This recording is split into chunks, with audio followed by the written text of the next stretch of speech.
Now the fifth question is given: a VCR and TV were bought for rupees 8,000 each.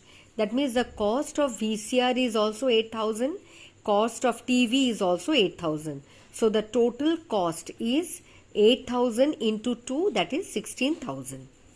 Now the shopkeeper made a loss of 4% on VCR.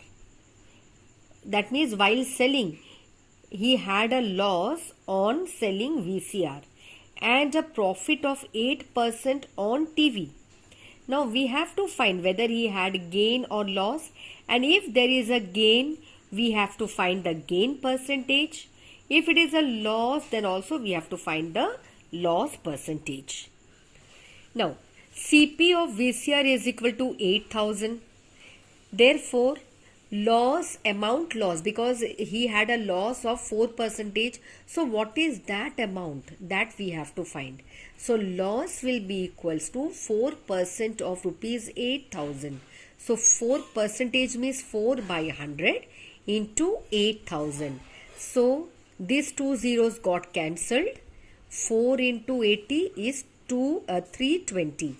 So this much is the loss. That means this much must be subtracted from the cost price while selling the VCR.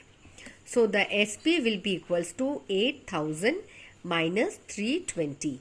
So it will be, the selling price will be 7680.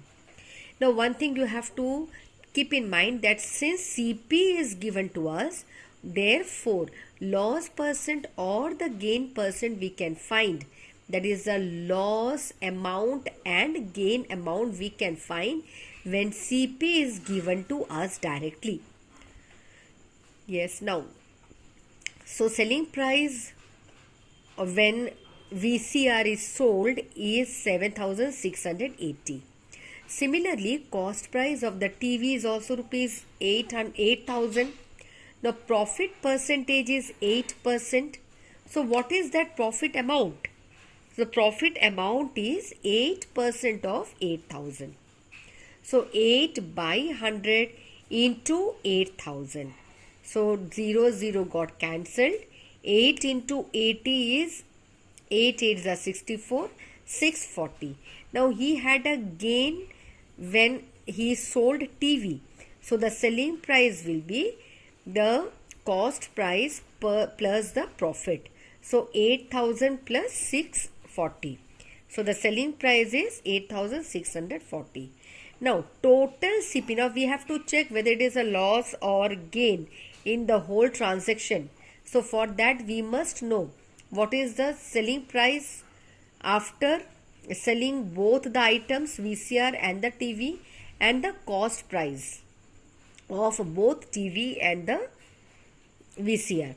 So total cost price is 8,000 plus 8,000, that is 16,000, and total selling price is 7680 plus 8640, and total selling price has come 16,320. So we are finding here that selling price is greater than the cost price. So the gain is selling price minus cost price. So 16320 total selling price minus 16000 total cost price will be 320. So gain is of 320 in a whole transaction. Therefore gain percentage, formula to find gain percentage is gain by CP into 100. So the gain is 320 divided by total CP. It is 16,000 into 100. So after doing the cancellation, 2 zeros here, 2 zeros here, 1 0, 1 0, 16 2s are 32. So he had a gain of 2%.